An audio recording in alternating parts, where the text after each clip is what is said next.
अगले 2.5 मिनट में साइंस का एक ऐसा कंफ्यूजन आपका दूर करने वाला हूं जिसमें पिछली बार भी कई सारे सवाल पूछे गए थे और इस बार भी ग्रुप डी की हर शिफ्ट में ये क्वेश्चन पूछे जा रहे हैं। तो 2.5 मिनट को देकर आप अपना 1 नंबर पक्का कर सकते हो। आप लोग देख पा रहे हैं ये सब पिछली बार के सवाल है जो आप लोगों से कई बार एग्जामों में पूछे गए बच्चों। इनमें ना असेक्सुअल रिप्रोडक्शन के बारे में समझाया गया है। तो चलिए फिर वीडियो की शुरुआत करते हैं। सबसे पहले मैं आपको ये बता दूं कि जो हमारे असेक्सुअल रिप्रोडक्शन होते हैं, अलैंगिक प्रजनन होते हैं, वो टोटल कितने तरह के होते हैं? 6 तरह के होते हैं। इनमें पहला जो होता है उसको बोलते हैं फिजन। फिजन को हिंदी में बोला जाता है विखंडन। विखंडन में ध्यान रखना 2 तरह के विखंडन आते हैं। एक हमारा बाइनरी फिजन आता है, एक मल्टीपल फिजन आता है। बाइनरी फिजन में 3 एग्जांपल याद रखना, अमीबा हो गया, लिस्मेनिया हो गया और पैरामीशियम, ये बाइनरी फिजन के एग्जांपल है। जबकि मल्टीपल फिजन में ध्यान रखना प्लाज्मोडियम आता है। बडिंग की अगर बात करते हैं तो बडिंग में ध्यान रखना हाइड्रा और ईस्ट आता है। फ्रेगमेंटेशन जिसको आप खंडन बोलते हो, ये खंडन है, ये खंडन है। फ्रेगमेंटेशन इसमें खंडन होता है, इसमें स्पाइरोडायरा आता है। रीजनरेशन पुनर्जनन होता है, इसमें 2 चीजें आएंगी, प्लानेरिया और हाइड्रा। हाइड्रा ध्यान रखना बडिंग भी करता है, साथ साथ रीजनरेशन भी करता है। स्पोर फॉर्मेशन में राइजोपस आएगा जो कि बीजाणु निर्माण के नाम से हिंदी में जाना जाता है। और वेजिटेटिव प्रोपगेशन में 3 तरह के पौधे वेजिटेटिव प्रोपगेशन करते हैं। या तो वो पत्ती से नया पौधा बनाएंगे, या तो तने से नया पौधा बनाएंगे, या फिर जड़ से।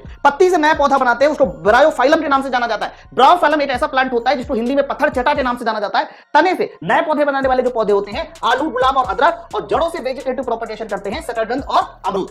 अगर यहां पर मैं बात करता हूं तो सबसे बड़ी कंफ्यूजन फिजन और फ्रेगमेंटेशन में होती है कि विखंडन और खंडन का क्या अर्थ है। इन दोनों में डिफरेंस पर सवाल आपके एग्जाम में पूछा जाता है। याद रखना पहला अंतर जो होता है वो फिजन जो होता है वो हमेशा यूनिसेलुलर ऑर्गेनिज्म में होता है। जितने भी एक कोशिकीय जीव होते हैं वो हमेशा यूनिसेलुलर ऑर्गेनिज्म फिजन करते हैं। जबकि फ्रेगमेंटेशन जो होता है वो मल्टीसेलुलर ऑर्गेनिज्म में होता है। मतलब जितने भी ऐसे जीव है जिसमें एक से अधिक कोशिकाएं पाई जाती है उसमें फ्रेगमेंटेशन होगा। एक और अंतर है, विखंडन में ध्यान रखना सेल डिवीजन होता है, अर्थात सेल का टूटना होता है, सेल डिवीजन होता है। जबकि अगर हम यहां पर बात करते हैं फ्रेगमेंटेशन में सेल डिवीजन नहीं होता। इसमें ध्यान रखना क्या डिवाइड होती है, इसमें बॉडी डिवाइड होती है, पूरी की पूरी जो बॉडी होती है वो डिवाइड होती है। साथ साथ एक और पॉइंट इसमें बहुत ज्यादा खास आता है, ये जो बाइनरी फिजन है जिसमें हमारे पास अमीबा, लिस्मेनिया और पैरामीशियम आते हैं, इनके प्लेन भी पूछे जाते हैं। ध्यान रखना जो अमीबा होता है जब भी कभी इसका बाइनरी फिजन होता है वो किसी भी प्लेन में हो सकता है। वो प्लेन कैसा भी हो सकता है, मतलब जो मैंने प्लेन दिखाया इनमें से कोई भी प्लेन हमारा बाइनरी फिजन में जाएगा।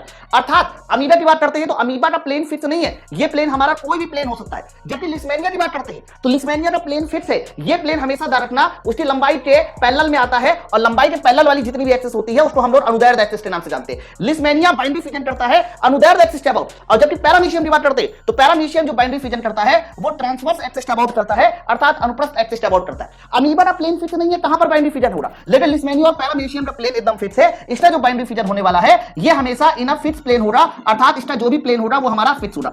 शुरुआत में मैंने आपको जो 3 सवाल दिखाई गए थे, इस पूरे थ्योरी को पढ़ने के बाद इन सवालों के आंसर आप लोगों को कमेंट सेक्शन में बताने हैं क्या आंसर होना चाहिए। अब मार साहब आंसर तो दिए गए हैं, आंसर नहीं बताना, तुम्हें यह बताना कमेंट सेक्शन में कि ये क्वेश्चन का जवाब आपको समझ में आया या फिर नहीं। कैसा लगा वीडियो कमेंट सेक्शन में जरूर बताएं।